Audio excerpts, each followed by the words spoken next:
20 years after the end of apartheid, inside South Africa's biggest black township, another image is emerging. Soweto is on fire for God. Grace Bible Church is where it's happening.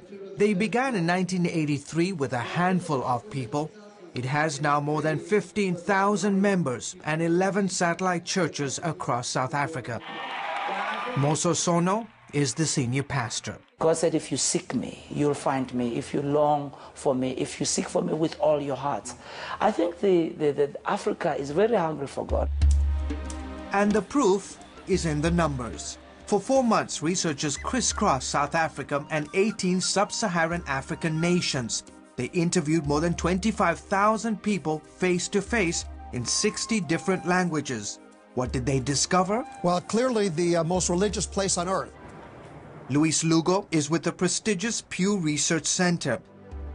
His team found that people who live south of the Sahara Desert and stretching all the way to the tip of Africa are seeking after God unlike in any other region of the world, including Europe and the United States. The overwhelming majority of those here said religion is very important to them. Most people believe in one God and in heaven and hell.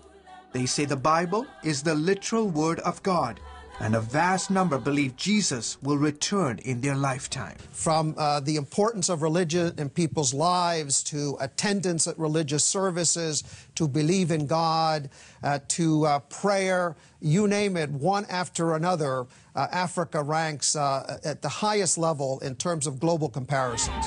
Lugo says Christianity in particular is exploding.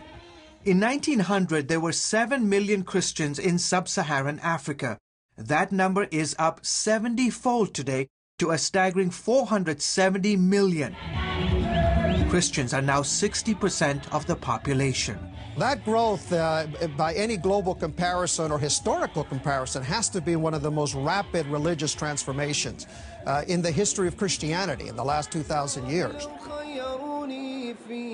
Muslims have also seen a big rise in their numbers, from 11 million in 1900 to some 234 million in 2010.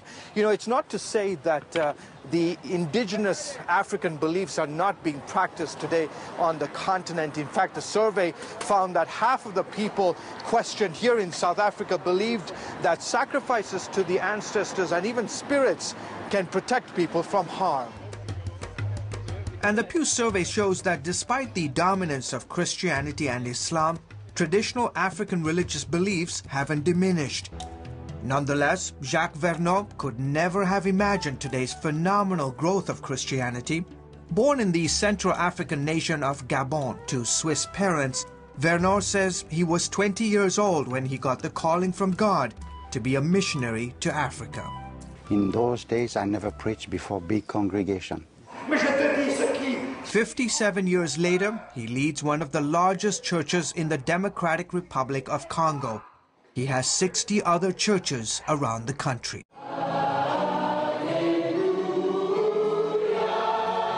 And like his fellow pastor in Soweto,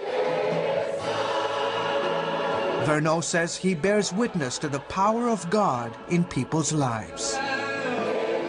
God is doing something special for Africa in our days. And despite the crushing poverty, hunger, disease, and famine that millions of Africans face each day, researchers discovered that the people living in this region rank the highest in the world in terms of their optimistic outlook. But I follow after. Back in Soweto, Pastor Mosa Sona is thrilled that Africa is on the leading edge of Christianity's growth worldwide. For years, he's been calling on the men and women of his church to lead the effort of carrying the banner of Christ to the ends of the earth. We come from a history where things were done for us. People came to us to tell us about Christ. We were the so-called dark continent, you know, and all of that. But we realize history changes. And so we intentionally and proactively talk around taking the gospel to other parts of the world. Yet another sign, researchers say, of Africa's dynamism and spiritual vitality.